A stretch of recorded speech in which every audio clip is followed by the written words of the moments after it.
Praise the lord. ఎడారిలో సెలయేరులు. జనవరి 16వ తారీఖు.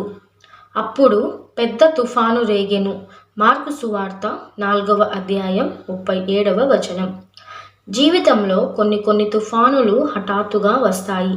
ఓ గొప్ప ఆవేదన, భయంకరమైన నిరాశ, లేక అనగదొక్కేసే అపజయం. కొన్ని క్రమక్రమముగా వస్తాయి. అవి దూరాన కనిపించే మనిషి చెయ్యంత మేఘముల ప్రారంభమై ఇది చిన్నదే కదా అని అనుకుంటుండగానే ఆకాశమంతా కమ్ముకొని మనల్ని ముంచెత్తుతుంది. అయితే ఇలాంటి తుఫాను వేళల్లో దేవుడు మనల్ని సేవకి సిద్ధపరుస్తాడు. దేవుడికో దేవదారు వృక్షం అవసరమైతే ఆయన దాన్ని మైదానంలో నాటుతాడు. పెనుగాలులు దాన్ని వణికిస్తాయి. వర్షం దాన్ని మరెత్తిస్తుంది. ఈ పోరాటంలోనే ఆ చెట్టుకి కావలసిన చావను అది సంపాదించుకొని అరణ్యం మొత్తానికే రాజవుతుంది.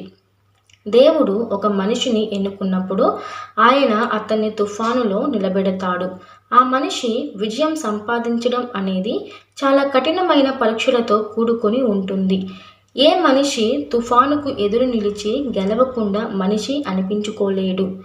ప్రభు, నన్ను పగలగొట్టు, తిరిగి నీ చేతులతో తయారు చెయ్యి అని తాను చేసిన ప్రార్థన సార్థకం కాకుండా ఎవడు పునీతుడు కాలేడు.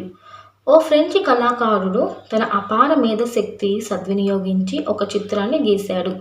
ఆ బొమ్మల్లో గొప్ప గొప్ప వేదాంతులు, అమరవీరులు, ప్రపంచములో అన్ని రంగాలలోనూ ప్రఖ్యాతిగాంచిన మహానులంతా ఉన్నారు. అయితే ఆ చిత్రం ప్రత్యేకత ఏమిటంటే వాళ్ళు విశ్వవిఖ్యాతి చెందడానికి ముందు కష్టాలలో ఆరితేరిన వాళ్ళు. ఆ బొమ్మలో అందరికంటే ముందుగా వాగ్దానం వల్ల వారసత్వంగా లభించిన కానానుకి చేరలేకపోయిన మోషే ఉన్నాడు. అతని పక్కన తడుములాడుతూ కళ్ళు లేని హోమర్, మిల్టన్ ఉన్నారు. వీళ్ళందరి పక్కన అందరికంటే ఉన్నతుడిగా కనిపిస్తూ మరొక వ్యక్తి ఉన్నాడు. ఆయన ముఖములో వీరెవరి ముఖములోనూ కనిపించని బాధ కనిపిస్తున్నది. ఆ కళాఖండానికి తుఫాను అనే పేరు సరిగ్గా సరిపోతుంది. తుఫాను తరువాతే ప్రకృతిలోని అసలు అందం బయటపడుతుంది. పర్వతానికి ఉన్న కరుకు సౌందర్యం తుఫాను సమయంలో కొట్టొచ్చినట్లు కనిపిస్తుంది. అలాగే మనుషుల్లో మహాత్ములైన వాళ్ళ జీవితాలన్నీ తుఫానుల తాకిడికి రాటుదేరినవే. నీ జీవితంలో కూడా పెనుగాలులు వీచి విసిరి నిన్ను అటు ఇటు కొట్టినాయి. వాటన్నిటి వలన నువ్వు పగిలిపోయి అలసిపోయి లోయలో మట్టి కరిచావా? లేక ఆ పెనుగాలులు నిన్ను మరింత మెరుగుపెట్టి నీ వ్యక్తిత్వానికి ఔన్నత్యాన్ని సంపాదించి పెట్టినాయా? తుఫాను తాకుడులకి అలసి సొలసి ఉన్నవాళ్ళంటే సానుభూతి నీలో రేకెత్తించాయా? దేవుడు నాటిన వృక్షాన్ని ఏ ప్రభంజనము సృజించలేదు. గాలి రేగినా, కొమ్మలూగిన ఆ చెట్టుకు మాత్రం మరింత పట్టు.